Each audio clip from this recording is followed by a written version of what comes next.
Welcome back to Equity TV. I'm Francis Mayer. I am the Multimedia Outreach Specialist at Bakersfield College. And this week on Equity TV, we are focusing on our foster youth and what we can do to help them succeed and transition into a productive adulthood where they can enjoy the vagaries of modern life, like paying taxes. And a person who's an important part of that chain of advancement to adulthood is with us right now. His name is Steve Walsh, and he joins us from Cal State Bakersfield. Steve, how are you today? Doing great. Thanks, Francis. Awesome. And what do you do at Cal State Bakersfield? First, your title, then we'll get into what you really do. All right. Well, my title is Director of the Educational Opportunity Program. It's our program, kind of like EOP&S at BC, for first-generation low-income students. And as part of that is our Guardian Scholars Program, which is our program specifically for foster youth. So my day-to-day is, that's pretty much it, making sure I'm the voice and advocate for first-generation students on the campus, doing research, writing grants, because most of our money for our Guardian Scholars Program comes from off-campus private donations to sustain that program. Does it really, from private folks? Yeah, the California Wellness Foundation is our main funder for our program. It's promotes wellness in the state of California, especially for different populations like youth in probation, foster youth, health care for the elderly. It's a wonderful organization, a great partner with us. And they're there to support our students to provide housing during times of non-enrollment, which would be the summer before they start school, Christmas break, spring break, that sort of thing. And let's talk about that for a second, because you're in an interesting position. I know there are summer bridge programs for all students, but yours is maybe possibly the most important of all. You have an opportunity to pick up our foster youth just as their AB 12 eligibility expires, right? From BC, yeah, it's a very important transition. My colleagues at San Bernardino coined this phrase. They call it secondary emancipation. And those are students who are graduating from their institution, say BC, with their associate's degree and planning on transferring. And at that point, their AB 12 benefits cut off. They might be 20, 21 years old and facing a secondary emancipation where they're now have nothing in place, no housing, no job, and don't know what to do next. So we like to serve as that bridge between Bakersfield College and CSUB to make sure that students have a smooth transition, because as you know, we have a brand new beautiful dorm facility built on campus, our new housing, which means the students from BC at that point of a secondary emancipation have a chance to smoothly transition into safe on-campus housing, which will be conducive to their success at CSUB. Right, because there you are, and you cut a couple important pieces out of the logistics chain to getting to class on time. You're living on campus. Right. You can get yourself a little Razor scooter and zip across that campus in probably 7 minutes. Oh, yeah, they do, too. Skateboards, Razor scooters, they're zipping around all the time. Yeah. That is awesome. And then you have the marketplace right across the street. You can catch a movie. You can go on a date. You can have dinner. And you have casual dining to fine dining. So really, that's a safe place for a foster youth to finish making that transition to adulthood. Yeah, and it's extremely important when we look at the job market. Labor statistics say that by 2020, 35% of jobs are going to require a bachelor's degree. So we're at this point where we know that the real jobs that people want, the very professional jobs, are going to require a bachelor's at minimum. I mean, I see it all the time. We post jobs even at the university and other jobs around. It's usually bachelor's degree minimum, master's degree minimum, sometimes even educational doctorate or a PhD minimum. So it's really important that we don't cut our foster youth out of that loop, give them the best trajectory toward success, toward the best job that they want. Nurses, doctors, as far as they can go. Right. Because there's other perks that come with those jobs other than just the money. I know we had Dr. Serrano, our chancellor, on a few weeks ago, and she spoke a little bit about how we shouldn't make decisions for the money, but we can make decisions for quality of life. You're going to have a shorter line to wait in for health care, for example. You're going to get to make more choices in general about the outcome of your life. And I would imagine for the foster youth, as Ms. Williams is saying, someone who's been told what to do for so long and not been able to make decisions on their own, they're really going to explode onto the scene when you're done with them and they have a bachelor's degree. They're going to have more decisions maybe than they know what to do with. Yeah, exactly. And positive choices at that. Now, you do offer a master's degree at Cal State, right? Quite a few, yeah. We can seamlessly transition from the bachelor's degree to the master's degree. Many programs on campus, a lot of our students who are foster youth, former foster youth, are studying psychology or sociology with the hopes of becoming a social worker. Oh, wow. We have a master's in social work program on campus. We have two interns in our office right now from that program, actually. And that's the real key is a lot of our foster youth want to give back. They want to look at their younger brothers and sisters who are still in out-of-home placement and represent them and do more for the system. And you can do that with a bachelor's degree. If you're working a minimum wage job with just a high school diploma, you really can't give back in the way that we know that our students want to. Right, no, you're going to be focused on surviving. The minimum wage is just that. It's a minimum to get by. Talk a little bit about that transition again from BC to Cal State.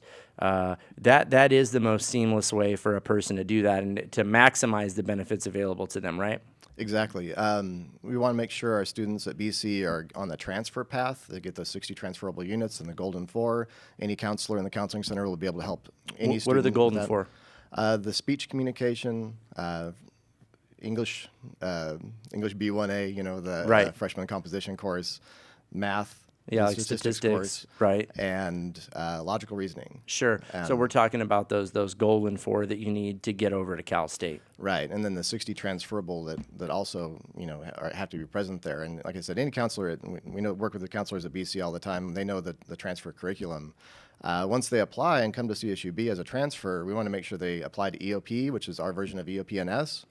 So any EOP-NS student at BC transfers seamlessly over to be an EOP student because we know they've received great services from that program at BC. And then also our Guardian Scholars program for anyone who happens to be foster youth, make sure that they get keyed into that and those services as well. Now, Steve, let's talk about the soft benefits of going to college and going to Cal State. I know a lot of our foster youth, maybe they feel disconnected or they would like to be part of something bigger, which I think is a pretty human thing to want. We want to form clans and extended groups, right? And you and I know some of the same people. What did you get out of the college experience yourself that wasn't just reading, writing, and arithmetic? What did you get from that? Wow, that's a good one. College is where I really started learning. I believe I learned a lot in high school, but I think is where I finally became engaged in my own learning. Wanted to find out more about the world, and I think that curiosity is what a lot of those entry general education courses gave me, was a sense of a broader picture, like I don't know everything. A lot of times we graduate high school thinking, oh, we know everything, we don't need to know anything else.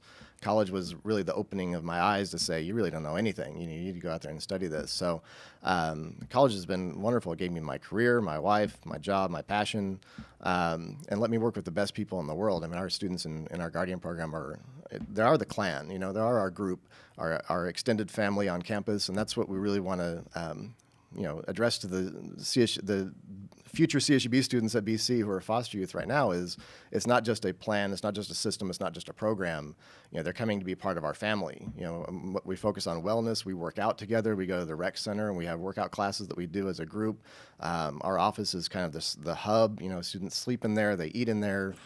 We have a no questions asked food pantry. If they're hungry and they don't want to come in and embarrassingly ask, I don't have anything to eat today, they come right into our counselor Monica Diaz, her office, grab food, whatever they need. So you really become part of a family, and it's not a judgmental family. It's peers, and that's what we like to focus on.